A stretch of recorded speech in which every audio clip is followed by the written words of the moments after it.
ఈరోజు మనము గ్రంథంలో నుంచి ఒక విషయాన్ని మనము నేర్చుకోబోతున్నాము. ముందుగా మన అంశం కంటే ముందుగా ఒక వచనాన్ని మనము జ్ఞాపకం చేసుకొని మన పాఠంలోకి వెళ్దాం. యెషయా గ్రంథము 48వ అధ్యాయము 17వ వచనంలో, యెషయా గ్రంథము 48, 17వ వచనంలో, నీ విమోచకుడును ఇశ్రాయేలు పరిశుద్ధ దేవుడునని యెహోవా ఇలాగూ సెలవిచ్చున్నాడు. చూడండి, దేవుడు సెలవిస్తున్నాడంట, నీకు ప్రయోజనము కలుగునట్లు నీ దేవుడు నేను యెహోవానగు నేనే నీకు ఉపదేశము చేయుదును. నీవు నడవలసిన త్రోవను నేను నడిపించుదును. మీరు ఎల్లప్పుడూ ఒక మాట గుర్తుంచుకోవాలి, దేవుడు ఏ మాట చెప్పినా కూడా మనకు ప్రయోజనము కలగాలని దేవుడు చెప్తున్నాడు. ఉపదేశం అంటే బోధ. గ్రంథం మొత్తం కూడా దేవుడు మనకి ఉపదేశిస్తున్నట్లు. ఈ గ్రంథం మనకు ఎందుకనంటే నీకు ప్రయోజనము కలుగునట్లు అన్నాడు. ఇంకా మరొక సందర్భంలో నీకు మేలు కలుగునట్లు అంటాడు. అంటే మనకు మేలు జరగాలని, మనకు ప్రయోజనం రావాలని దేవుడు మనకి ఉపదేశం చేస్తాడు. ఈ మాటలు మనం గుర్తుంచుకోవాలి. దేవుడు ఏ మాట చెప్పినా కూడా, చేయొద్దన్నా చేయమన్నా ఏం చెప్పినా కూడా అది మన మేలు కోసమే, మన మేలు కోసమే. మనమేమో ఇప్పుడే చూస్తాం, అంటే అప్పుడప్పుడు ఆనందాన్ని చూస్తాం మనం. దేవుడు నా స్వేచ్ఛను లాక్కున్నాడు ఇలా మనం అనుకుంటాం.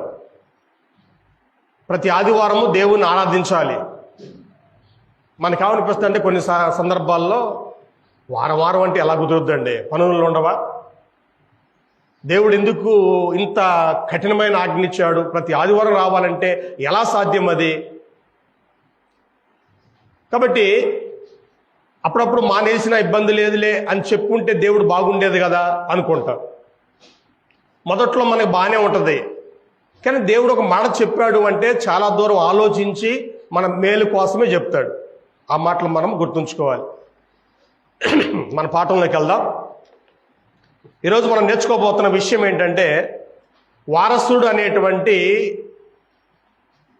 ఈ పాఠాన్ని గురించి ఈరోజు మనము ఆలోచన చేయబోతున్నాం. వారసుడు అనేటువంటి పదం. మొట్టమొదటిగా మనం ఏం జ్ఞాపకం చేసుకోవాలంటే, అంటే అందరికీ తెలిసిన విషయమే, మనకంటూ ఒకడు ఉండాలి, వారసుడు ఉండాలి. వారసుడు లేకపోతే మనోళ్ళు ఎవరైనా సరే చాలా బాధపడతారు. అబ్రహాం గురించి మనము చాలా గొప్పగా చెప్పుకుంటాం కదా, నిజమే, అబ్రహాం చాలా గొప్పోడే. అయినా కానీ అబ్రహాం చూడండి, ఆయన తన ఆవేదన వ్యక్తం చేస్తున్నాడు. ఆదికాండము 15వ అధ్యాయంలో దేవుడు అబ్రహాంతో మాట్లాడుతూ ఉంటే అబ్రహాం అంటున్నాడు, 2వ వచనం, ఆదికాండము 15:2, అందుకు అబ్రహాము ప్రభు అయిన యెహోవా నాకేమి ఇచ్చిననేమి, నేను సంతానము లేనివాడనై పోచున్నానే, దమస్కు ఎలియాజరే నా ఇంటి ఆస్తి కర్తయగును కదా. చూడండి, అబ్రహామే ఆవేదన వ్యక్తం చేస్తున్నాడు. దేవుడు నాకేమిచ్చాడు? సంతానం ఇవ్వలేదు. సో రేపు నా ఆస్తి మొత్తానికి వారసుడు ఎవడంటే అదిగో దమస్కు వాడు ఉన్నాడే, రేపు వాడే, ఆ ఎలియాజరే నా ఇంటికి వారసుడు అవుతాడు. అంటే ఎవరైనా సరే మనకంటూ వారసులు లేకపోతే బాధపడతాం, అయ్యో లేరే అని. ఇక్కడ అబ్రహాం అన్న మాట చూడండి, ఆయన ఆవేదనలో, ఆవేశము లేదా దుఃఖంలో, బాధలో ఉండి ఆ మాట అన్నాడు. యెహోవా నాకేమి ఇచ్చాను అంటే ఏమీ లేదా, సంతానం ఒక్కటే లేదని, కానీ అందమైన భార్య ఉంది, లోబడే భార్య ఉంది, గొప్ప ఆస్తి ఉంది. అంటే చాలా సందర్భాల్లో మనుషులు ఎలా ఆలోచిస్తారంటే, ఏదన్నా ఒక లోపం ఉందంటే మిగతావన్నీ మర్చిపోతారు, అన్నీ మర్చిపోతారు. ఆ లోపాన్ని హైలైట్ చేసుకుంటారు. ఏమిచ్చాడు దేవుడు నాకు అంటే, 99 ఇచ్చిన వాటిని మర్చిపోతారు. ఒక్క లోపం ఏదన్నా ఉన్నది అని అంటే దాన్ని హైలైట్ చేసుకుంటారు. కాబట్టి వారసుడు అనేటువంటిది అవసరమే. వారసుడు అనేటువంటిది లేకపోతే బాధపడిపోతాం. సహజంగా కుటుంబానికి వారసులు ఎవరు ఉండాలని కోరుకుంటామని అంటే మనము కుమారులు ఉండాలని మనం కోరుకుంటాం. కుమారులు ఉండాలని మనం కోరుకుంటాం. లూకాసు వార్త 20వ అధ్యాయంలో యేసు ప్రభు ఒక ఉపమానం చెప్పాడు. ఆ ఉపమానంలో ఒక మాట మనం గమనిద్దామండి. లూకాసు వార్త 20వ అధ్యాయంలో 13-14 వచనాలు మనం చూస్తే,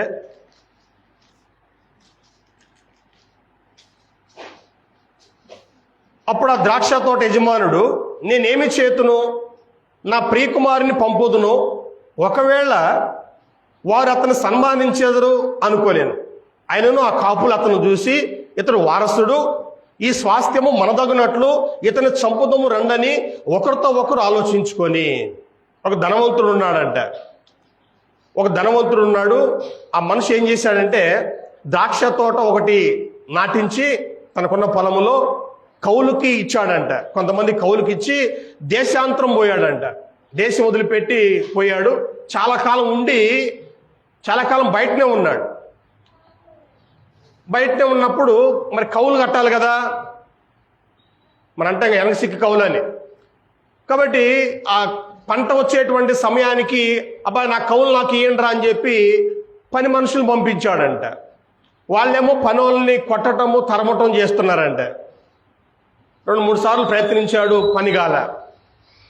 చివరికి పనులు పంపిస్తే చంపారు కూడా, కొట్టారు, అవమానపరిచారు, ఇలా చేస్తున్నారు. ఈ యజమాని అనుకున్నాడు, నా కొడుకును పంపిస్తాను, నా ప్రియకుమారుని పంపిస్తాను, అతను సన్మానిస్తారేమో అని చెప్పి కొడుకుని పంపించాడంట. వాళ్ళంటే అతను చూసి, ఇదిగో ఇతను వారసుడు, ఈ స్వాస్థ్యము మనదగినట్లు మనం అతను చంపుదామని చెప్పుకున్నారంట. వీడు ఉన్నది ఒకే ఒక కొడుకు, ఆ తండ్రికి, వీడిని చంపేస్తే అతని ఆస్తి మనకు వస్తుంది అనుకున్నారంట. వాళ్ళ అజ్ఞానం చూడండి. కొడుకుని చంపేస్తే ఆస్తి వెళ్దవుద్దా? తండ్రి లేడా? తండ్రి కొడుకుని పంపించాడు. మరి రేపు తండ్రి రాడా? కిందకు వస్తే ఆ తండ్రి అంట కొడుకుని ఎప్పుడైతే చంపేశారో అప్పుడు ఆ తండ్రి వచ్చి వాళ్ళందరినీ చంపేసి ఆ పొలాన్ని వేరే వాళ్ళకి కౌలుకిస్తాడు. ఇది జస్ట్ ఉపమానం అండి, అంటే జరిగే సంఘటనలే. అది ఇక్కడ విషయం ఏంటంటే సహజంగా కుటుంబంలో కొడుకులు వారసులుగా ఉంటారు. కొడుకులు వారసులుగా ఉంటారు. కానీ కొన్ని ప్రత్యేక సందర్భాల్లో మనమైనా యూదుల్లో కూడా ఒక ఆచారం ఉందండి. మగపిల్లలు లేకపోతే ఆడపిల్లలే వారసులుగా ఉండేవాడు. సంఖ్యాకాండము 27వ అధ్యాయంలో ఇక్కడ అప్పుడు మోషే గారు ఉన్నారు. సంఖ్యాకాండం 27వ అధ్యాయం 1 నుంచి 11 వచనాల్లో మోషే ఉన్నాడు. అప్పుడు ఇక్కడ సెలోపెహాద్ అనేటువంటి ఒక అతను ఉన్నాడు. ఇతనికి అందరు ఆడపిల్లలేనండి. 1, 2, 3, 4, 5 5 ఆడపిల్లలు, మగపిల్లలు లేరు. అయితే ఆ కాలంలో మరి కనాను దేశాన్ని భవిష్యత్తులో పంచుకోవాలి కదా, దగ్గరలో ఉంది. అయితే ఈ సమయంలో ఈ సెలోపెహాద్ అనేటువంటి ఆ ఒక ఆయన కుమార్తెలు 5 మోషే దగ్గరకు వచ్చి, అయ్యా మగపిల్లలు లేరని మాకు మీరు భాగం ఇవ్వరేమో, మగపిల్లలు లేవచ్చు మా నాన్నకి, మేము ఉన్నాం కదా, మాకు రావాల్సిన భాగం మాకు ఇవ్వు అని వాళ్ళు అడిగారు. అడిగితే మోషేకు కూడా ఏం చెప్పాలో అర్థం కాలేదంట. చూడండి, మోషేకు కూడా ఏం చేయాలి వీళ్ళ విషయం అని చెప్పి అర్థం కాలేక దేవుణ్ణి అడిగాడంట. దేవుడు కూడా చెప్పాడు, వాస్తవమే, వాళ్ళు చెప్పింది వాస్తవమే, అమ్మాయిలు చెప్పింది వాస్తవమే, మగపిల్లలు లేకపోతే వాళ్ళ స్వాస్థ్యాన్ని మనం ఇవ్వకపోతే ఎట్లా, వాళ్ళ భాగం వాళ్ళకి ఇవ్వాల్సిందే, ఆడపిల్ల అయినా సరే అని దేవుడు చెప్తే అప్పుడు మోషే అబ్బాయి వీళ్ళ భాగం వీళ్ళకి ఇవ్వాలి అని చెప్పాడు. కాబట్టి ఇక్కడ వారసులు ఒకవేళ మగపిల్లలు లేకపోతే ఆడపిల్ల వారసులు అవుతారు. ఇలా మనదైనా అంతే, అదే నియమం. వారసులు అనేవాళ్ళు ఆడపిల్లలున్నా మగపిల్లలున్నా వాళ్ళ భాగం వాళ్ళకి మనము ఇస్తాం.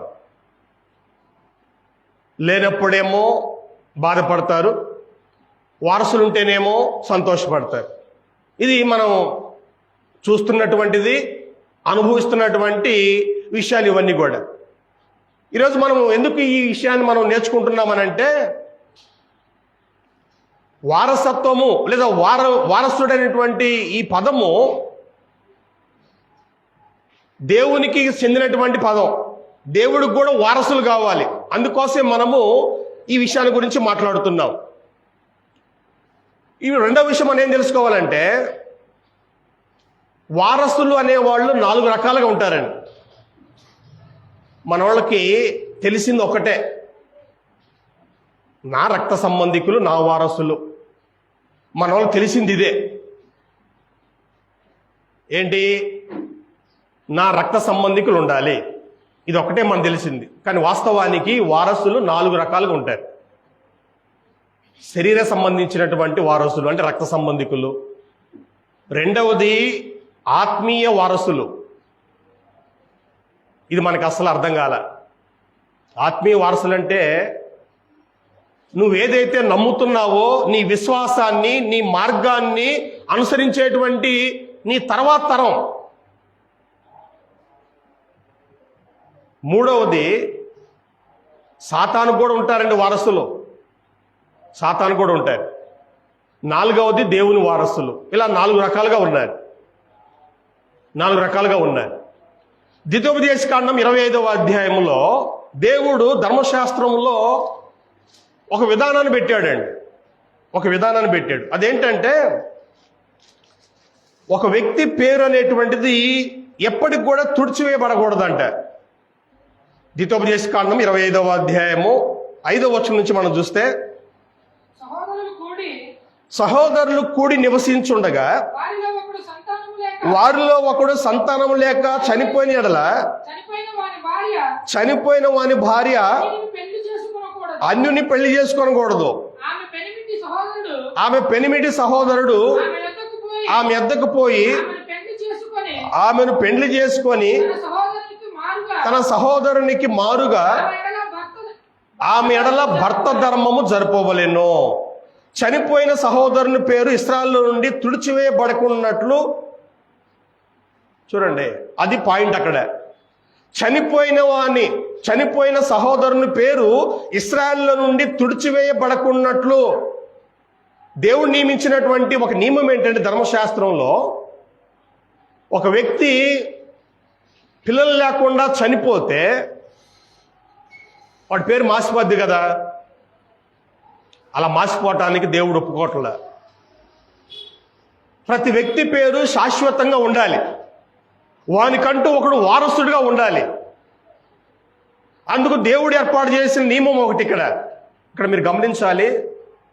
పితరుల కాలము, ధర్మశాస్త్ర కాలము, ఈ కాలాల్లో అనేటువంటి మనము అజ్ఞాన కాలము అంటాం. అంటే సత్యం అనేటువంటిది వాళ్ళకి పూర్తిగా అందనటువంటి పరిస్థితి. ఈ 2 కాలాల్లో మనుషులు కొంతమంది ఏమో ఒక్క భార్యతోనే తృప్తిగా ఉన్నారు, కొంతమంది ఎక్కువ మంది స్త్రీలను కూడా పెళ్లి చేసుకున్నారు. దేవుడు దాన్ని తప్పు పట్టలా. దీన్ని ఎక్కువ మంది స్త్రీలను పెళ్లి చేసుకున్నా కూడా తప్పు పట్టలా. అబ్రహాము శారాతో మాత్రం ఉన్నాడు, ఇస్సాకు రిబ్కాతో మాత్రమే ఉన్నాడు. 2 తరాలు బాగానే ఉన్నాయి. 3వ తరం యాకోబు వచ్చేసరికల్లా 4 ఉన్నారు. దేవుడు యాకోబుని తప్పు అనలా. అంటే అక్కడ విషయం ఏంటంటే, వివాహం కాకపోతే, ఎదుటి వ్యక్తి స్త్రీకి వివాహం కాకపోతే 4 5 చేసుకున్నా, 10 మందిని చేసుకున్నా, సొలొమోన్ లాగా 1000 మందిని చేసుకున్నా దేవుడు దాన్ని తప్పుపట్ల. అంటే దేవుడు ఇచ్చినటువంటి ఒక సలహా ఏంటంటే, వాస్తవానికి దేవుడు ఆదామును చేసినప్పుడే మనిషికి ఒక స్త్రీ సరిపోద్ది అని దేవుడు అంత ఆలోచించేగా అవ్వను ఒకదాన్ని సృష్టించింది. అలా కాకుండా ఒక పురుషునికి 7 ఉండొచ్చు, 10 మంది ఉండొచ్చు అనుకుంటే 7 అవ్వలు వచ్చేవాళ్ళు. కానీ దేవుడు ఆదాముకి ఒకే ఒక్క స్త్రీనిచ్చాడు. ఆ సత్యం మన వాళ్ళకి అర్థం కాక కొన్ని సందర్భాల్లో మనుషులు 2, 3, 10 అట్లా 1000 దాకా కూడా పోయారు. సరే, ఏదైనా కానీ ఆ కాలంలో అంటే ఒక నియమం ఏంటంటే, ఒక వ్యక్తి పిల్లలు లేకుండా చనిపోతే వాడి పేరు మార్చిపోద్ది. కాబట్టి అలా కాకుండా, అలా జరగడానికి లేదు, వాడి పేరు మార్చిపోకూడదు ఉండాలనుకుంటే ఏం చేయమంటున్నాడు? వాళ్ళ మరిది ఉంటాడు కదా, ఆ మరిది ఏం చేయాలంటే వదిన్ని పెళ్లి చేసుకోవాలి. మన వాళ్ళేమో అది దుర్మార్గం అంటారు. నేను మాట్లాడుతుంది ఆ కాలం గురించి, ఈ కాలం గురించి కాదు, ఆ కాలం గురించి మాట్లాడుతున్నాను. పిల్లలు లేకుండా చనిపోయాడు కాబట్టి వాళ్ళ అన్న పేరు మార్చిపోకూడదని దేవుడు వదిన్ని మరిది చేసుకోవాలని నియమించాడు. అంటే ఈయన వదిన్ని చేసుకోవచ్చు, లేదు నాకు ఇంకొకరు కావాలనుకుంటే ఇద్దరైనా చేసుకోవచ్చు, తప్పేం లేదు అక్కడ ఆ కాలాన్ని బట్టి. ముందుగా వదిన ఒకవేళ అతను చేసుకుంటే ముందుగా పుట్టినటువంటి కొడుకుని వాళ్ళ అన్నకి వారసుడుగా ఉంచాలి. మొదట పుట్టిన కొడుకు వీళ్ళకి చెందినవాడు కాదు, వాళ్ళ అన్నకి చెందినవాడు. అప్పుడు వాళ్ళ అన్న పేరు అనేటువంటిది అలా కొనసాగుద్ది అనమాట. అది దేవుడు నియమించినటువంటి నియమం ధర్మశాస్త్రంలో. ధర్మశాస్త్రం నియమించినా కూడా ఇది పితరుల కాలంలో కూడా ఉందండి. వాస్తవానికి ధర్మశాస్త్ర కాలంలో దేవుడు ఆజ్ఞించాడు కదా, మరి అంతకుముందు లేదా అంటే అంతకుముందు కూడా ఉంది. ఆదికాండం 38వ అధ్యాయంలో, ఆదికాండం 38వ అధ్యాయం. ఇది ఏ కాలం అంటే పితరుల కాలం. అప్పుడు ధర్మశాస్త్రం లేదు, వాళ్ళ దగ్గర గ్రంథం లేదు. మోషే రాసినటువంటి గ్రంథము ఇశ్రాయేలుకు ఉంది, అంతకుముందు గ్రంథం లేదు. మోషే కంటే ముందు గ్రంథం లేదు. ఆ కాలంలో కూడా చూడండి ఎలా ఉన్న పరిస్థితి. ఆదికాండం 38వ అధ్యాయము 6వ వచనం నుంచి. తన జ్యేష్ఠ కుమారుడైన ఏరునకు తామూరు అను దానిని పెళ్లి చేసెను. యూదా జ్యేష్ఠ కుమారుడైన ఏరు యెహోవా దృష్టికి చెడ్డవాడు గనుక యెహోవా అతని చంపెను. అప్పుడు యూదా ఓనానుతో, నీ అన్న భార్య వద్దకు వెళ్ళి మరిది ధర్మము జరిగించి నీ అన్నకు సంతానము కలుగజేయమని చెప్పాను.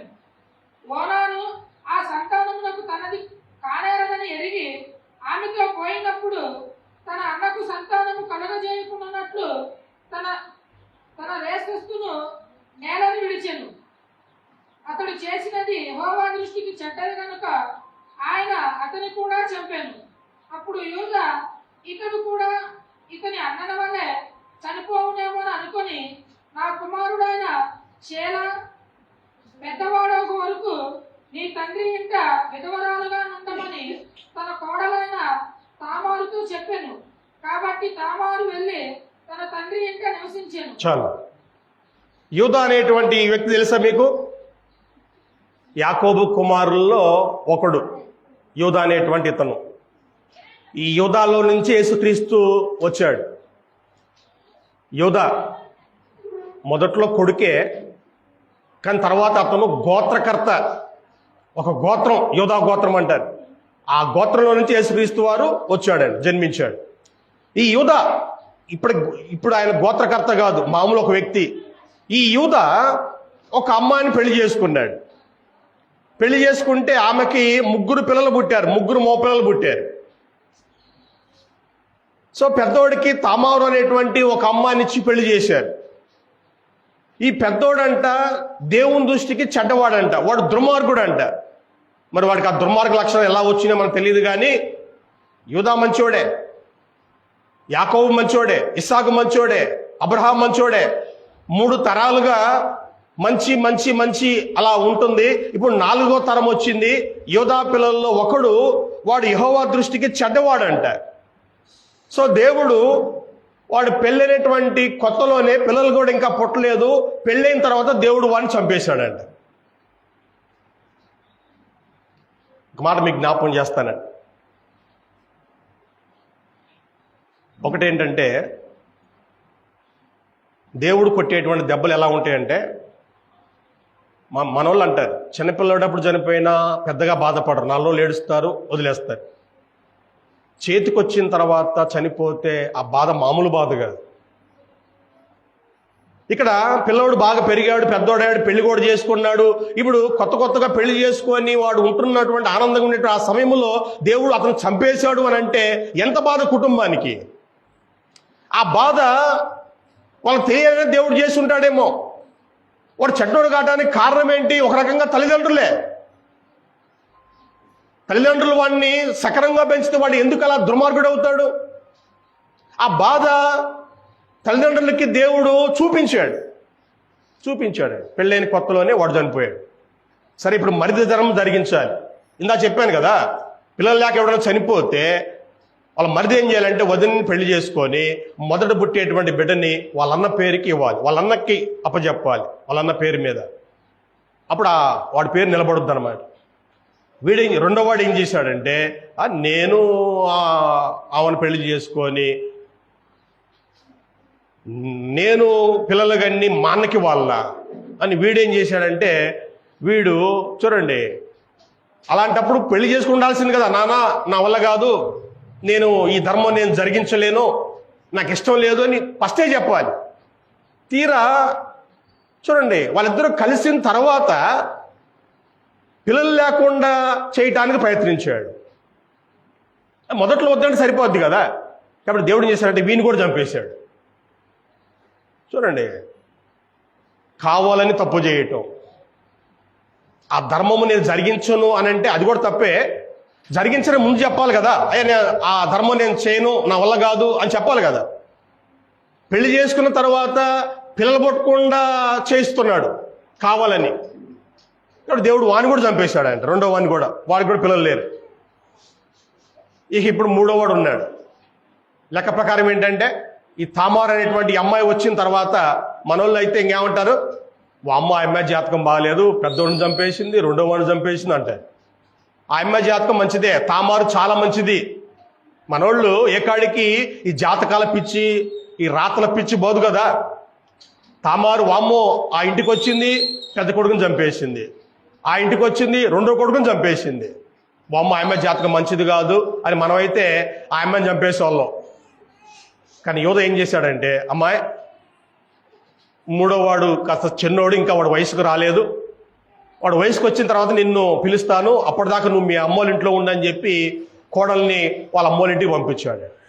అంటే విషయం ఇది. అంటే ఆ కాలంలో, పితరుల కాలంలో కూడా సహోదరుని పేరు తుడిచివేయబడకూడదు, వాడి పేరు మాసిపోకూడదు అనే ఉద్దేశము పితరుల కాలంలో కూడా ఉంది.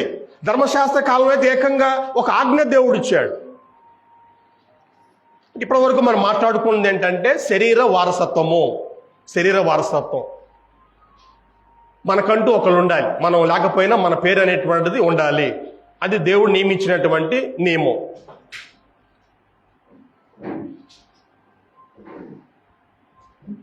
కొన్ని సందర్భాలు ఏం చేస్తారంటే మనుషులు, ఇందాక చెప్పాను కదా, అబ్రహాము దేవునితో ఏమన్నాడు, నువ్వు నాకేమిచ్చావు, సంతానం లేదు, రేపు నా ఆస్తి మొత్తానికి వారసుడు అదిగో దమస్కు వాడైనటువంటి ఎలియాజరే అవుతాడు అని దేవునితో అతను చెప్పుకున్నాడు కదా.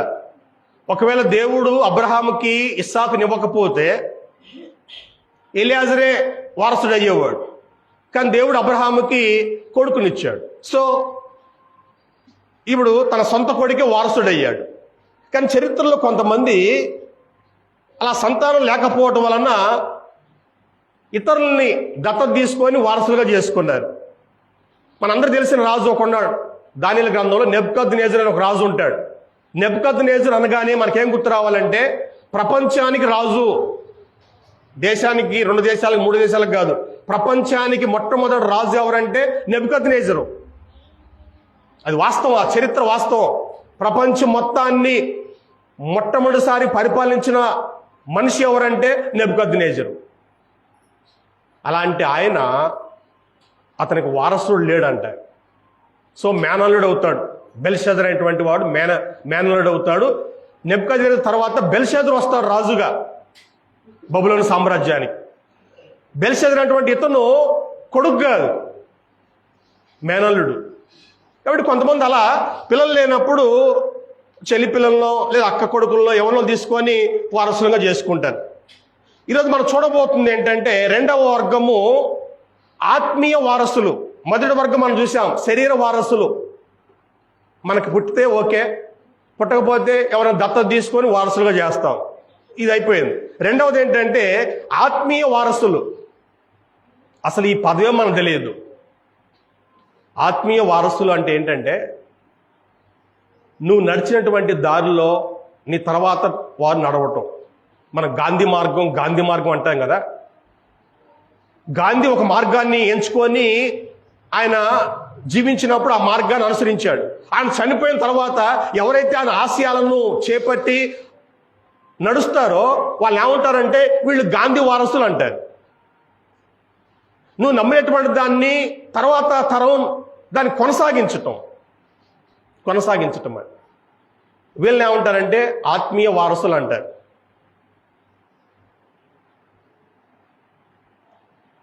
ఇప్పటికి కూడా చాలా మంది గాంధీజీ చూపించినటువంటి మార్గాలు నడిచే వాళ్ళు ఇప్పటికీ ఉన్నారు.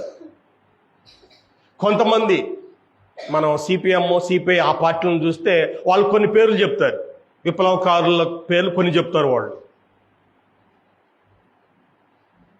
పార్టీలకు రాజకీయ పార్టీల వాళ్ళు వీళ్ళు కొన్ని పేర్లు చెప్తారు. అంటే వాళ్ళ ఆశయాలను వీళ్ళు కొనసాగిస్తుంటారు.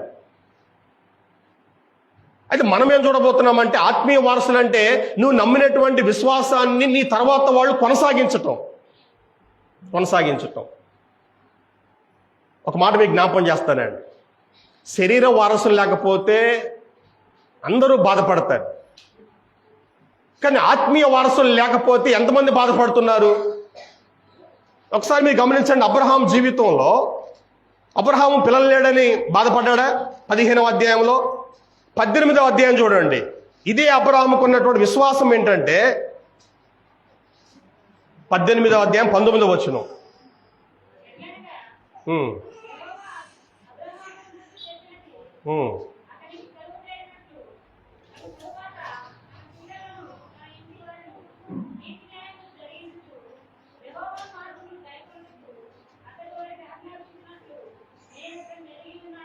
చాలు. అబ్రాహాముకున్న విశ్వాసం ఏంటంటే అతనికి ఇంకా పిల్లలు కూడా లేరు.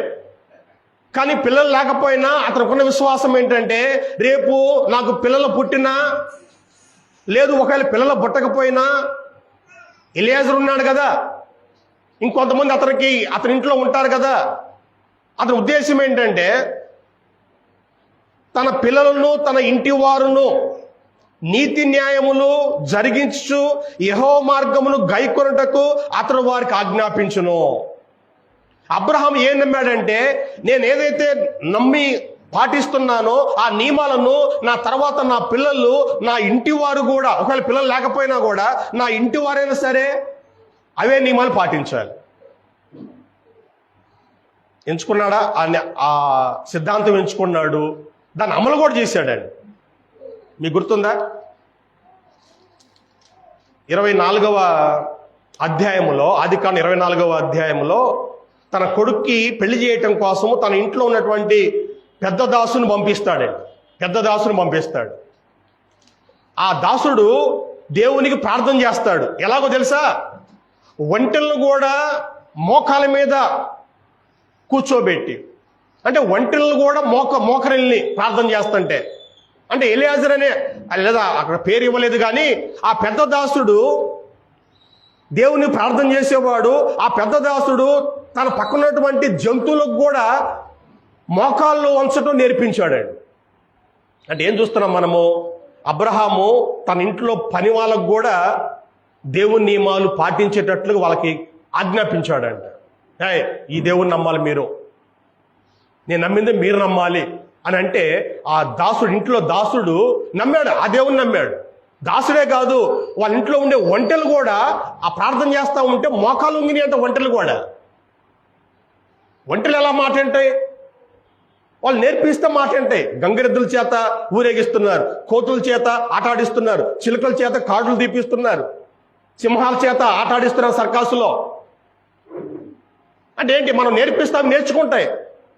అబ్రహాం ఏం నమ్మాడంటే నాకంటూ ఆత్మీయ వారసులు ఉండాలి.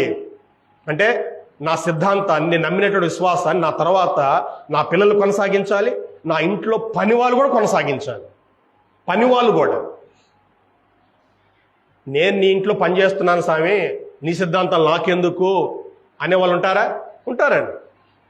అప్పుడు అబ్రహాం ఏమని ఉంటాడు? అయితే నువ్వు నా ఇంట్లో పనికిరావు అబ్బాయి, నా ఇంట్లో పని చేయాలంటే నేను నమ్మిన దాన్ని నువ్వు కూడా నమ్మాలి. నేను నీ మీద ఇది రుద్దట్లా, మంచో చెడు ఆలోచన చేసుకో. బలవంతం చేయట్లా. లేదులేండి నేను నా దేవుణ్ణి కొలుస్తాను అనుకుంటే ఇక నా ఇంట్లో అవసరం లేదు, ఇంకొకరిని చూసుకుంటా. అలాంటి విధానం అబ్రహాం కొనసాగించాడు కాబట్టి వాళ్ళ ఇంట్లో పనోళ్ళు కూడా ఆ దేవుణ్ణి నమ్మారు. ఒంటెలు కూడా మోకాళ్ళు ఉంచమంటే మోకాళ్ళు ఉంచిన ఒంటెలు కూడా. అబ్రహాం అంతా తన సిద్ధాంతాన్ని అలా కొనసాగించాడు. అది విశ్వాసం అంటే. ఆత్మీయ వారసుల్ని సంపాదించడం అంటే అది. నీ తర్వాత నీ పిల్లలు భక్తి లేరంటే నేనేమంటానంటే అసలు నువ్వు పుట్టకపోతే మంచిది అనుకుంటాను. మన తర్వాత మన పిల్లలు మన మార్గంలో లేరు అంటే ఎందుకండి ఆ పిల్లలు ఎందుకు, అసలు మన జీవితం ఎందుకు? చూడండి, బైబిల్ గ్రంథంలో ఒక మాట చూద్దాం మనము. సమూయేలు మొదటి గ్రంథము 2వ అధ్యాయము 12వ వచనం అండి. 2:12. ఏలీ కుమారులు యెహోవాను ఎరుగని వారై మిక్కిలి దుర్మార్గులై ఉండిరి. ఏలీ అంటే ఎవరండి? యాజకుడు, పాస్టర్ గారు. షిలోహులో మందిరం ఉంటే ఆ షిలోహు మందిరంలో పాస్టర్గా చేస్తున్నాడు, యాజకత్వం చేస్తున్నాడు. కానీ ఇక్కడ రాయబడిన మాట ఏంటంటే ఏలీ కుమారులు యెహోవాను ఎరుగని వారై. ఏలీ కొడుకులకి యెహోవా అంటే తెలియదంట. ఇక్కడ తెలియదంటే పేరు తెలియదని కాదు, ఆ దేవుడు ఎవరు తెలియదని కాదు, నమ్మకం లేదు. వాళ్ళ నాన్న నమ్మేటువంటి దేవుణ్ణి వీళ్ళు నమ్మట్లా, వాళ్ళ నాన్న సిద్ధాంతాలు వీళ్ళు పాటించట్లా. మిక్కిలి దుర్మార్గులై ఉండిరి. మామూలు దుర్మార్గులు కాదండి, మిక్కిలి దుర్మార్గులు అంట. ఇప్పుడు దేవుడు మాట్లాడుతున్నా చూడండి. 3వ అధ్యాయము 13వ వచనంలో తన కుమారులు తమ్మును తాము శాపగ్రస్తులుగా చేసుకొనుచున్నారని తాను ఎరిగియు వారిని అడ్డగించలేదు కనుక అతని ఇంటికి నిత్యమైన శిక్ష విధింతును. చాలండి, దేవుడు ఒక నిర్ణయానికి వచ్చాడు. ఏలీ ఇంటికి నిత్యమైన శిక్ష విధిస్తాను అని అనుకున్నాడు. నిత్యమైన శిక్ష అంటే మనం వాళ్ళు లైఫ్ లాంగ్ జైల్లో ఉండాలి, మనం జీవిత ఖైదీ వేస్తాం కదా, జీవిత ఖైదీ అంటాం కదా మనం, అదే నిత్యమైన శిక్ష అంటే. దేవుడు ఏలీ కుటుంబం మీదకి నిత్య శిక్ష వేయాలనుకున్నాడంట. కారణం ఏంటంటే తన కుమారులు తమ్మును తాము శాపగ్రస్తులుగా చేసుకొనుచున్నారని తాను ఎరిగి వారిని అడ్డగించలేదు.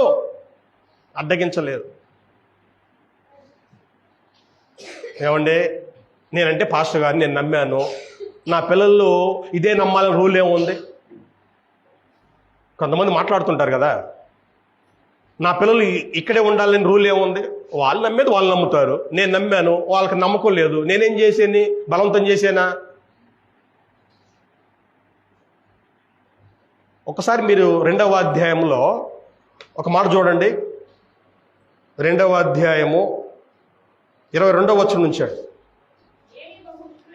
ఏలీ బహువృద్ధుడైనను ఇశ్రాయేలీయులకు తన కుమారులు చేసిన కార్యములన్నీ వారు ప్రత్యక్ష గుడారం యొక్క ద్వారము దగ్గరకు సేవ చేటుకు వచ్చిన స్త్రీలతో శయనించుటను మాట చెవిని పడగా వారిని పిలిచి ఇట్లా, నేను ఈ జనుల ముందర మీరు చేసిన చెడ్డ కార్యములు నాకు వినబడినవి, ఇలాంటి కార్యములు మీరు ఎందుకు చేయుచున్నారు? నా కుమారులారా, ఇలాగ చేయవద్దు, నాకు వినబడినది మంచిది కాదు. యెహోవా జనులను మీరు అతిక్రమింపజేయుచున్నారు.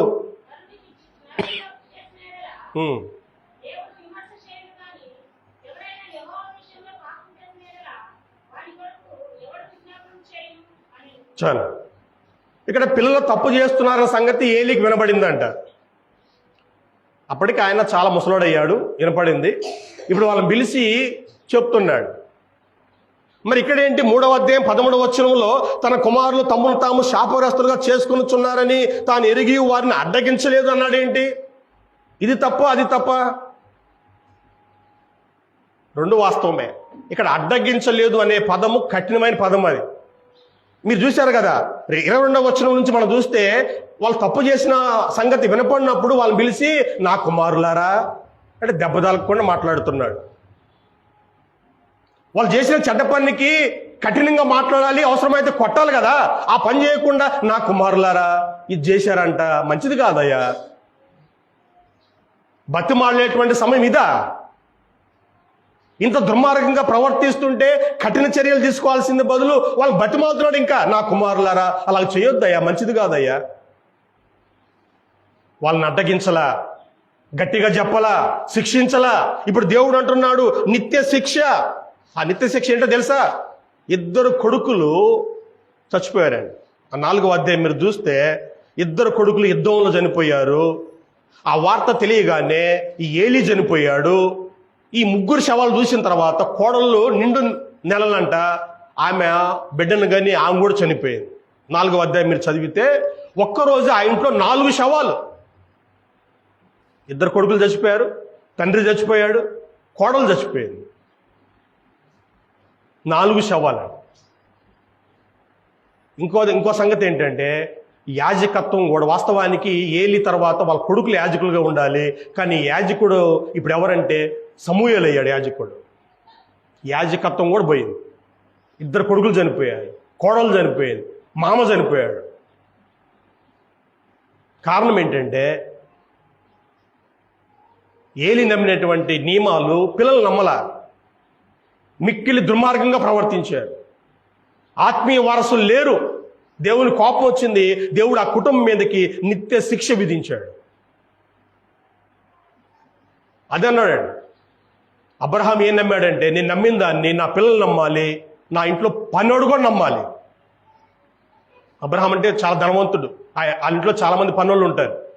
నా పనివాడు కూడా నా దేవుని నమ్మాలి, లేకపోతే అవసరం లేదు నాకు. నా కొడుకు నా దేవుని నమ్మాలి. అబ్రహాము ఆ స్టాండ్ తీసుకున్నాడు కాబట్టే వాళ్ళ కొడుకు ఇస్సాకు భక్తిపరుడుగా ఉన్నాడు, వాళ్ళ కొడుకు యాకోబు భక్తిపరుడుగా ఉన్నాడు, వాళ్ళ పిల్లలని ఇశ్రాయేలు అంటారు, వాళ్ళు భక్తిపరులుగా ఉన్నారు. మరి మన పరిస్థితి ఏంటి? మన తర్వాత ఎవరు ఆత్మీయ వారసులు? ఎవరు? భౌతికంగా అయితే ఉన్నావు, 2 కొడుకులండి, 4 కొడుకులండి అని గర్వంగా చెప్పుకుంటున్నావు. లేకపోతే కొడుకు లేకపోయినా ఎదుగో కూతుర్లు ఉన్నారండి, 3 కూతుర్లండి అని చెప్పుకుంటున్నావు. మంచిదే, అది తప్పని నేను చెప్పట్లే. నీ తర్వాత నీ భక్తిని కొనసాగించే వాళ్ళు ఎవరు? ఎవరు లేకపోతే నువ్వు పుట్టడమే దండగా. నీ విశ్వాసాన్ని నీ తర్వాత కొనసాగించే వాళ్ళు లేకపోతే నువ్వు పుట్టడమే దండగా. చాలా మంది చూస్తుంటాం మనం, బయట వాళ్ళు వేరే కులాలు యేసు ప్రభువుని నమ్ముకుంటే వాళ్ళతోనే పోతుంది, వాళ్ళ పిల్లలు రావట్ల తర్వాత. అంటే అర్థమేంటండి? మొన్న ఒక పాస్టర్ గారు కలిశాడు, బాప్టిస్ట్ పాస్టర్ గారు. ఆయన మంచి సీనియర్. ఆయన నేను మాట్లాడుతున్నప్పుడు మీ పిల్లలు ఏం చేస్తున్నారు సార్ అంటే ఉద్యోగాలు చేస్తున్నారండి. మరి సేవకు ఎవరు రాలేదంటే నేను రానేనండి, వాళ్ళని సేవకు నేను రానేను, వాళ్ళ వల్ల కాదు అంటున్నాడు. ఎందుకండి? మన తర్వాత మన వాళ్ళు లేకపోతే ఇక ఎందుకండి నా జీవితం? చూడండి, మన గ్రంథంలో మనం గమనిస్తే ఎంతమంది ఆత్మీయ వారసులను సంపాదించారనేటువంటిది మనం వరుసగా మనం చూద్దామండి. పౌలు పాత నిబంధన నుంచి మనం మొదలు పెడితే మోషే తర్వాత యెహోషువ నాయకుడయ్యాడు. ఏలియా తర్వాత ఎలీషా నాయకుడయ్యాడు. పాత నిబంధన చరిత్ర అది. కొత్త నిబంధనలో మనం గమనిస్తే చూడండి, పౌలు అనేటువంటి సువార్థికుడు ఉన్నాడు కదా. పౌలు అనేటువంటి సువార్థికుడు, ఈయన వాస్తవానికి ఆయనకి పెళ్ళయింది, కానీ ఆ తర్వాత భార్య చనిపోయింది. పిల్లలు లేకుండానే భార్య చనిపోయింది. ఇక ఆయన రెండో పెళ్లి చేసుకోవాలి. ఇంకా సేవలోనే ఆయన తన జీవితాన్ని కొనసాగించాడు. ఆయనకి సొంతంగా పిల్లలు లేరు, కానీ ఎంతమందిని తయారు చేశారు చూడండి. ఒకసారి మనం తీతుకు రాసినటువంటి పత్రిక 1వ అధ్యాయంలో ఆ మధ్యలో చూడండి. 1వ అధ్యాయం తీతుకు రాసిన పత్రిక మధ్యలో చూడండి. నా నిజమైన కుమారుడగు తీతుకు శుభం అని చెప్పి రాయనది అంటాడు. ఎవరంట? తీతు అనే వాళ్ళు ఎవరంట? నా నిజమైన కుమారుడు. తిమోతి కూడా, తిమోతి రాసినటువంటి 2వ పత్రిక 1వ అధ్యాయంలో మొదటి పత్రిక 1వ అధ్యాయం 2వ వచనంలో విశ్వాసమును బట్టి నా నిజమైన కుమారుడకు తిమోతికి మీరు పౌలుని గమనిస్తే పౌలుకి చాలా మంది ఉన్నారండి ఆత్మీయ వారసులు. తిమోతి, తీతు, ఫిలేమోను, ఒనేసిము, ఇలా నేను రాశాను, అక్కడ రాశానండి. చాలా మంది ఉన్నారండి పౌలుకి. అంటే పౌలుకి వాస్తవానికి శరీర వారసులు లేకపోయినా ఆత్మీయ వారసులు చాలా మంది ఉన్నారండి. తిమోతిని నా నిజమైన కుమారుడు అంటాడు, తీతుని నా నిజమైన కుమారుడు అంటాడు.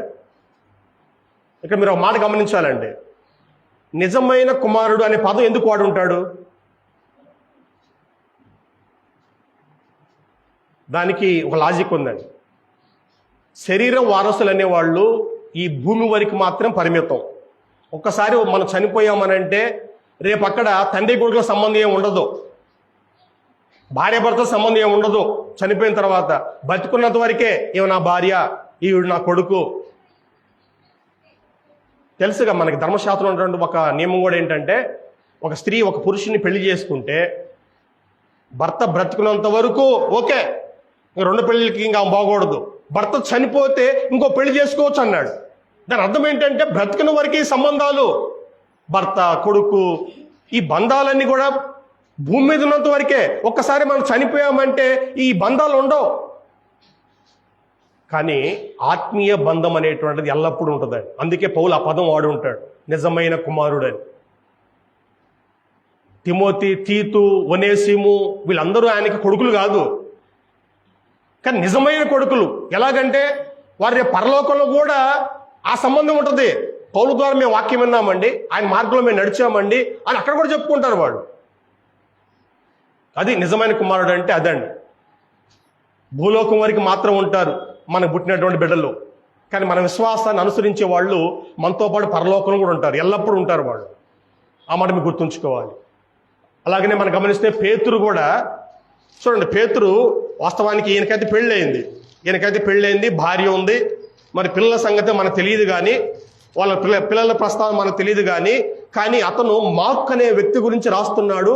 మొదటి పత్రిక 5వ అధ్యాయము 18వ వచనం.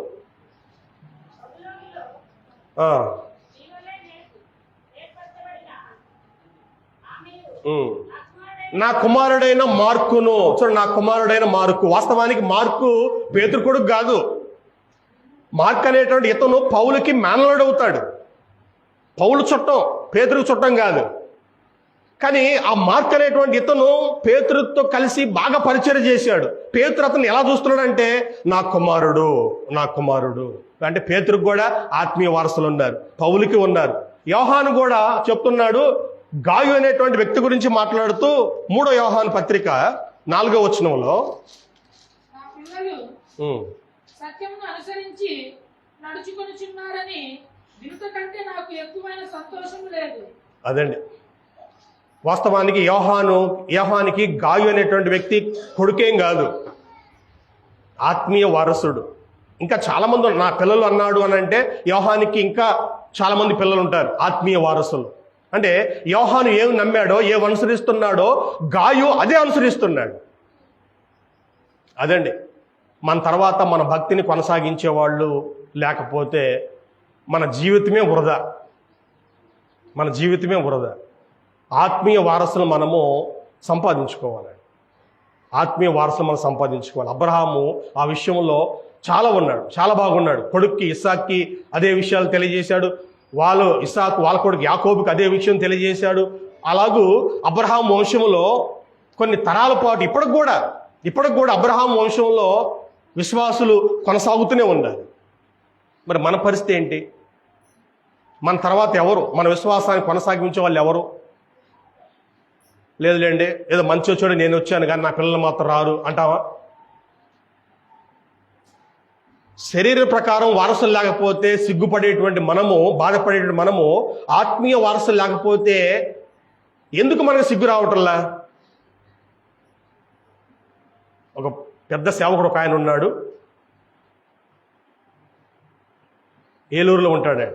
ఆయన ఇప్పటికీ ఒక మాట అంటాడు, నా వయసు 75 సంవత్సరాలు, ఆయనకి 4 పిల్లలు, 2 అబ్బాయిలు 2 అమ్మాయిలు, 4 పెళ్ళిళ్ళు చేసుకున్నారు. 4 పిల్లలు ఇప్పటికైనా సరే నా 4 పిల్లలు ఎవరైనా తప్పు చేస్తే నేను సేవ మానేస్తా అంటాడు. ఇప్పటికి కూడా ఒక్కరు తప్పు చేసి నేను సేవ మానేస్తాను అంటాడు. ఆయన విశ్వాసం అది. అలాగని ఇప్పుడు కొనసాగుతున్నాడు. కాబట్టి శరీర వారసులు మనం చూసాము, ఆత్మీయ వారసులు మనం చూసాము. మూడవది సాతాను వారసులండి. సాతాను వారసులు. ఇంకా మీకు ఒక విషయం జ్ఞాపకం చేయలేదు. తిమోతి అనేటువంటి ఈ కుటుంబంగా మీరు చూడండి. తిమోతి రాసిన 2వ పత్రిక 1వ అధ్యాయము 3 నుంచి 5 వచనాలు కలిసి ఉంటాయి. ఇక్కడ వాళ్ళ ఫ్యామిలీ గురించి పౌలు మాట్లాడుతున్నాడండి. ఆ చివరిలో చూడండి. ఆ విశ్వాసము మొదట నీ అవ్వైన లోయలోను నీ తల్లి అయిన ఇనేకులను వసించను, అది నీ యందు సహా వసించున్నదని నేను రూఢిగా నమ్ముచున్నాను. తిమోతి ఫ్యామిలీ ఒకసారి మీరు చూస్తే, తిమోతి ఫ్యామిలీ మనం చూస్తే వాళ్ళ అమ్మ యూదురాలు. అపోస్తల కార్యముల్లో తిమోతి ఫ్యామిలీ మనకు ఉంటుందండి. మన గతంలో కూడా గమనించాము ఆ కుటుంబాన్ని గురించి. మరోసారి మనము జ్ఞాపకం చేసుకుందాం. 16వ అధ్యాయం అపోస్తల కార్యముల్లో మొదటి నుంచి మనం గమనిస్తే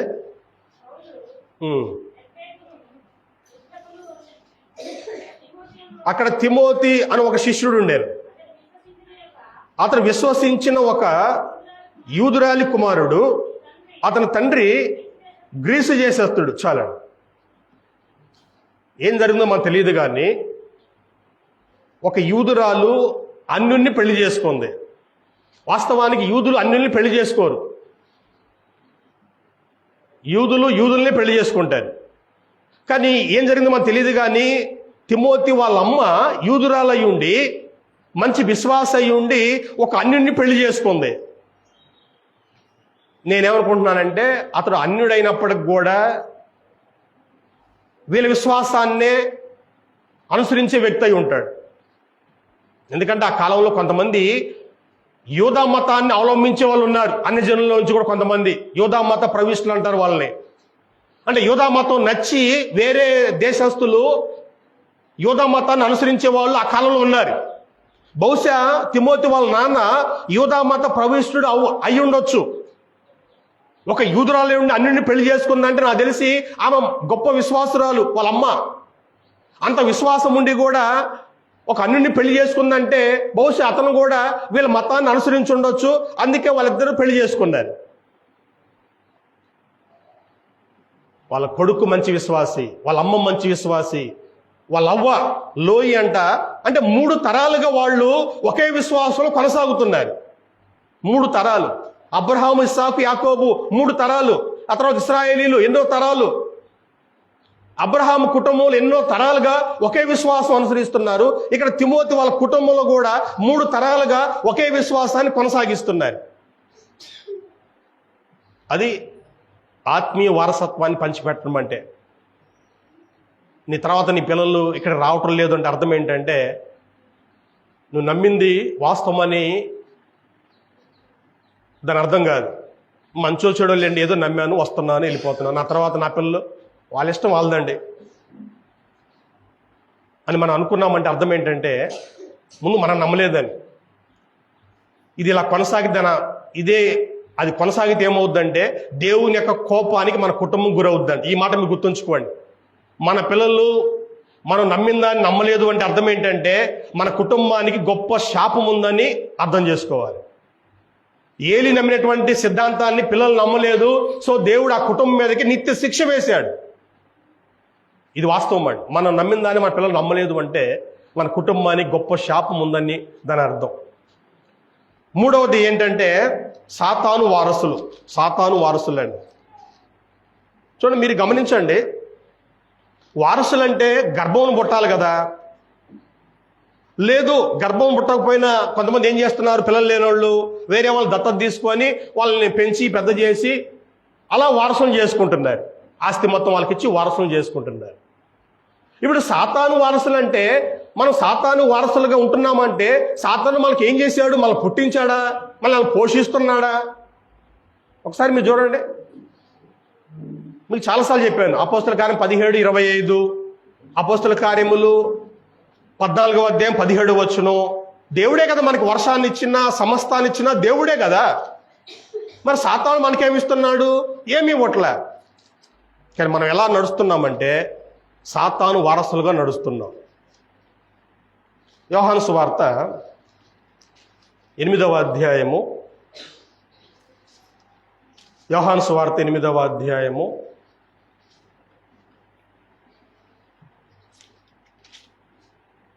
44వ వచనం మనం చూస్తే, మీరు మీ తండ్రి యొక్క అపవాది సంబంధులు మీ తండ్రి దురాశలను నెరవేర్చుకోరుచున్నారు. ఆది నుండి వారు నరహంతకుడై ఉండి సత్యమందు నిలిచిన వాడు కాడు. చాలు, ఇక్కడ చూడండి, యేసు ప్రభు మాట్లాడుతున్నాడు ఎవరితోటి? యూదులతోటి అండి, యూదులతోటి. వాళ్ళతో మాట్లాడుతూ, మీరు మీ తండ్రి యొక్క అపవాది సంబంధులు, మీ తండ్రి దురాశ నెరవేర్చగోరుచున్నారు. అంటే అపవాదిని మీ తండ్రి అంటున్నాడండి యేసు ప్రభు వారు యూదులను పట్టుకొని. అయ్యా, మీ నాన్న సాతానుడు అంటున్నాడు. సర్ప సంతానమా అన్నాడే యెషయా గ్రంథం 1వ అధ్యాయంలో. అంటే సర్ప సంతానం అంటే అపవాది పిల్లలని. మనుషులు చాలా మంది అపవాది పిల్లలుగా జీవిస్తున్నారు. వాస్తవానికి అపవాది వీళ్ళ కళ్ళ సర్ప సంతానమా అన్నాడు కదా, దాని అర్థము కళ్ళ కనలేదు, పెంచలేదు. కానీ సాతాను వారసులే, సాతాను బిడ్డలే, సర్ప సంతానమే. కారణం ఏంటంటే వాళ్ళలో ఏ లక్షణం ఉందో, ఏ స్వభావం ఉందో అదే స్వభావాన్ని ఈరోజు మనం పాటిస్తున్నాం. దాని అర్థం ఏంటంటే మనం సాతాను పిల్లలమని. అబద్ధమాడినా, నరహత్య చేసినా, మోసం చేసినా దాని అర్థం ఏంటంటే మనం అపవాది పిల్లలము, అపవాది వారసులము. వాడి వారసత్వాన్ని మనం తెచ్చుకుంటున్నామండి. వాడు మనల్ని కనలేదు, పెంచలేదు, కానీ వాడి స్వభావం మనకు నచ్చిందండి. ప్రభు అంటున్నాడు చూడండి, వాడు అబద్ధం ఆడినప్పుడు తన స్వభావం అనుసరించి మాట్లాడును. వాడు అబద్ధికుడును, అబద్ధములకు జనకుండై ఉన్నాడు. వాడి స్వభావం ఏంటంటే అబద్ధం ఆడటం, మోసం చేయటం, నరహత్య చేయటం, మనుషులను చంపటం. అంటే అర్థం ఏంటి? దేవుడి నుంచి దూరం చేయటం అండి. చాలా మందికి ఇప్పటికీ అర్థం కాల. ఆదామును దేవుడు ఏమన్నాడు? నువ్వు ఆ పండు తిను దినమున నిశ్చయంగా సస్తావు అన్నాడు. పండు తిన్న రోజే చచ్చిపోవాలి. మరి ఆదాము చనిపోయాడా? చావులా. పండు తిన్నాక చచ్చిపోయాడా? చావులా. అంటే అది ఏ చావు అని అంటే ఇది ఇక్కడ చెప్తున్నాడు యేసు ప్రభు వారు. వాడు ఎవడంట? వాడు అక్కడ నరహంతకుడైన పదం ఉంది చూడండి. వాడు నరహంతకుడు, ఆది నుండి వాడు నరహంతకుడు అయి ఉండి అంటున్నాడు. అంటే నరహంతకుడు అంటే అర్థం ఏంటంటే కత్తి తీసుకొని చంపడం అని కాదు. మాయ మాటలు చెప్పి జనాల్ని దేవుడి నుంచి దూరం చేస్తాడు. అది కూడా నరహత్యే. దేవుడి నుంచి ఒక వ్యక్తిని దూరం చేయటం అని అంటే అది నరహత్య, చంపటం. ఈరోజు దేవుడు ఒక సంఘాన్ని కడితే ఆ సంఘం నుంచి జనాల్ని బయట తీసుకెళ్ళామంటే అర్థం ఏంటంటే నువ్వు నరహంతకుడివి. అబద్ధం చెప్పి బయట జనాల్ని దేవుడి నుంచి దూరం చేశావు. దేవుడు ఒక్కడే, ఏ దేవుడైనా ఒకటే అని జనాలు ఈడ్చుకొని పోయారు కదా, వాళ్ళు నరహంతకులు. సంఘం ఒక్కటే, ఏదైనా పర్లేదని ఈడ్చుకొని పోయారు, జనాలు ఈడ్చుకొని పోయారు కదా, వాళ్ళు నరహంతకులే. మరి మనమేంటి? సాతాను వారసులుగా జీవిస్తున్నాము. సాతాను మనకు కనలేదు, పెంచలేదు. మనకు అది నచ్చిందండి, మనకు అది నచ్చింది. ఈరోజు చాలామందికి సినిమా హీరోలు నచ్చుతున్నారు, హీరోయిన్లు నచ్చుతున్నారు. వాళ్ళలాగిన డ్రెస్ వేసుకోవడం, వాళ్ళలాగిన జుట్టు కట్ చేసుకోవడం, వాళ్ళ సిద్ధాంతాలు వీళ్ళు పాటించడం. వాళ్ళు ఇంటర్వ్యూ ఇస్తుంటారు కదా, నేను అది చేసాను, ఇది చేసేదాన్ని అని చెప్తుంటే వీళ్ళు కూడా అదే పాటిస్తూ ఉంటారు. అంటే కొంతమందికి సినిమా వారసులు అయిపోయారు, కొంతమంది రాజకీయ వారసులు, కొంతమంది. టోటల్గా మనం అందరం కూడా సాతానికి వారసులుగా ఉంటున్నాం. కానీ దేవుడు అంట చూడండి, మన ముగింపులోకి వచ్చాము. ఇప్పుడు అసలైన పాయింట్ ఏంటంటే ఎఫెసీ పత్రిక 1వ అధ్యాయము 4 నుంచి 6 వచనాల్లో, ఎఫెసీ పత్రిక 1వ అధ్యాయము 4 నుంచి 6 వచనాలు.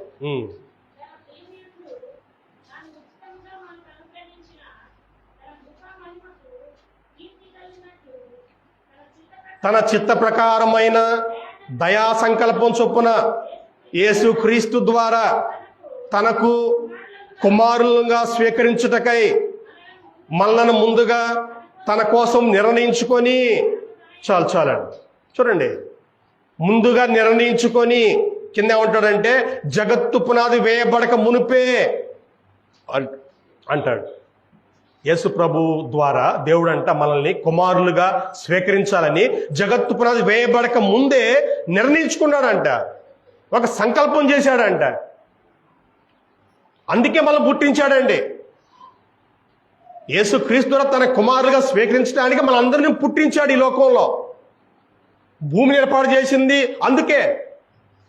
అంటే దేవుడు మనల్ని తన కుమారులుగా చేసుకోవటానికి ఎప్పుడో ప్లాన్ చేస్తే దాన్ని మనం ఎవరు కూడా గౌరవించట్లా. నేను దేవునికి వారసుని, నేను దేవునికి కుమారుణ్ణి, ఎవరు దీని గురించి పట్టించుకోవట్లా. శరీర వారసులు లేరే, అది ఒక బాధ. అదే బాధ, ఇంకేం బాధ లేదు. ఆత్మీయ వారసులు లేరే అనేటువంటి బాధ కూడా లేదు. ఇంకా శరీరానికి మాత్రం వారసులు ఉండాలి, ఆత్మీయానికి వారసులు అవసరం లేదు. కానీ దేవుడు నిన్ను అసలు జగత్తు పునాది వేయబడక ముందే తన పిల్లలుగా ఉంటానికి దేవుడు నిన్ను ఏర్పాటు చేసుకున్నాడండి. రోమిలకు రాసిన పత్రిక 8వ అధ్యాయము 1 నుంచి 20 వచనాలు, యోహాను రాసినటువంటి మొదటి పత్రిక 3వ అధ్యాయం 1 నుంచి 10 వచనాలు, ఇవన్నీ కూడా మనకి ఏం చెప్తాయండి? గలతీ పత్రిక 4వ అధ్యాయము 1 నుంచి 7 వచనాలు, ఇవన్నీ మనకి ఏం చెప్తాయి అంటే దేవుడు మనల్ని కుమారులుగా చేసుకోవడానికి ఇష్టపడుతున్నాడు. ఆ విధంగా ఏర్పాట్లు చేశాడు ఆయన. కానీ ఈరోజు మనం అందరం కూడా దేవుని పిల్లలుగా ఉండాల్సినటువంటి మనము అసలు దాన్ని గురించి ఆలోచనే లేదు మనకి. నేను దేవునికి వారసులుగా ఉండాలి, ఎవరు మనం అలా అనుకోవట్లేదండి. చూడండి, రోమిలకు రాసిన పత్రిక 8వ అధ్యాయంలో స్పష్టంగా చెప్తున్నాడండి. 8వ అధ్యాయము 16-17 వచనాలు. మనము దేవుని పిల్లలమని ఆత్మ తానే మన ఆత్మతో కూడా సాక్ష్యం ఇచ్చుచున్నాడు. మనం పిల్లలమైతే వారసులము, అనగా దేవుని వారసులము. చూడండి, మన దేవుని వారసులం మనము. ఈ విషయాన్ని ఎవరు ఆలోచన చేయట్లా. సినిమా వారసులుగా ఉంటున్నారు, రాజకీయ నాయకులు వారసులుగా ఉంటున్నారు, సాతాను వారసులుగా ఉంటున్నారు. నేను దేవునికి వారసుని, దేవుడు నన్ను పుట్టించిందే అందుకు, నన్ను పెంచి పోషించేదే అందుకు, సంఘాన్ని కట్టిందే అందుకు. ఇవన్నీ ఎవరు కూడా తెలుసుకోవట్లా. ఇప్పుడు చెప్పండి, పరలోకం పోయే వాళ్ళు కొద్ది మందే అనే పదం మనకి గ్రంథంలో ఉంది కదా. ఇప్పుడు దేవుడు బాధపడుతున్నాడా లేదా సంతోషపడుతున్నాడా? ఇంతమందిని పుట్టిస్తే, ఇన్ని కోట్ల మందిని నేను పుట్టించి వాళ్ళ కోసం అన్ని ఏర్పాట్లు చేస్తే, ఇన్ని కోట్ల మందిలో వచ్చింది నా కాడికి ఇంతమందా? ఎంత బాధ అండి. 10 మంది పిల్లలు నీకు పుట్టి రాను వాళ్ళందరూ చనిపోయి చివరికి ఒక్కడే మిగిలితే ఎంత బాధ అండి అది. 10 మందిని కన్నావు, 10 మందిని పెంచి పెద్ద చేసావు, ఆ తర్వాత మెల్లిమెల్లిగా అందరూ చచ్చిపోయి ఒక్కడే మిగిలాడు అనుకోండి. నా చూసాం కదా, యోధ అనేటువంటి అతను కంటానికి 3 కొడుకులను కన్నాడు, కానీ 2 టపా చనిపోయారు.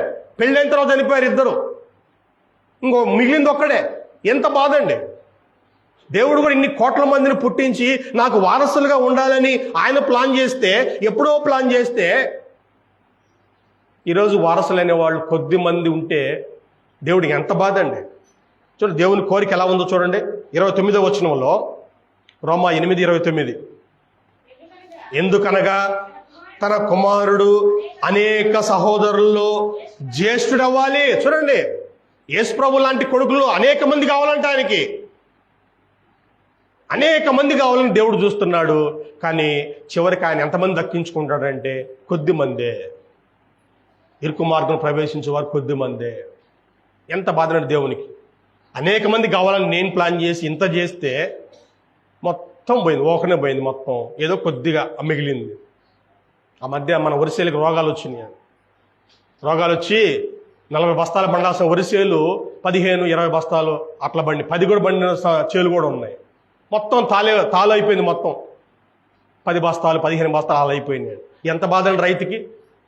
ఇన్ని వేల రూపాయలు కష్టపడి నేను దానికి పెట్టుబడి పెడితే ఈరోజు 40 బస్తాలు కావాల్సిన ఎకరము 10 బస్తాలు అయితే రైతు ఎంత బాధపడతాడండి. దేవుడు కూడా అలాగే ఇన్ని కోట్ల మంది నేను పుట్టించి వాళ్ళ కోసం ఇంత పగడ్బందీగా ప్లాన్ చేస్తే వీళ్ళే చెప్తారు, శాస్త్రవేత్తలు చెప్తారు కదా.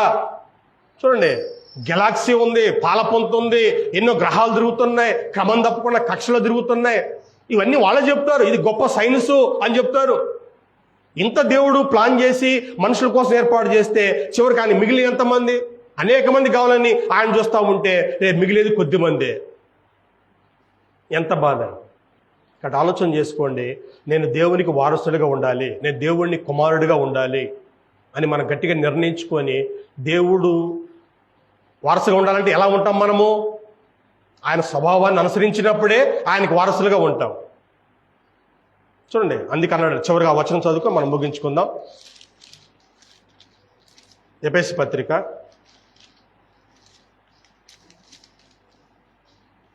5వ అధ్యాయం 1వ వచనం.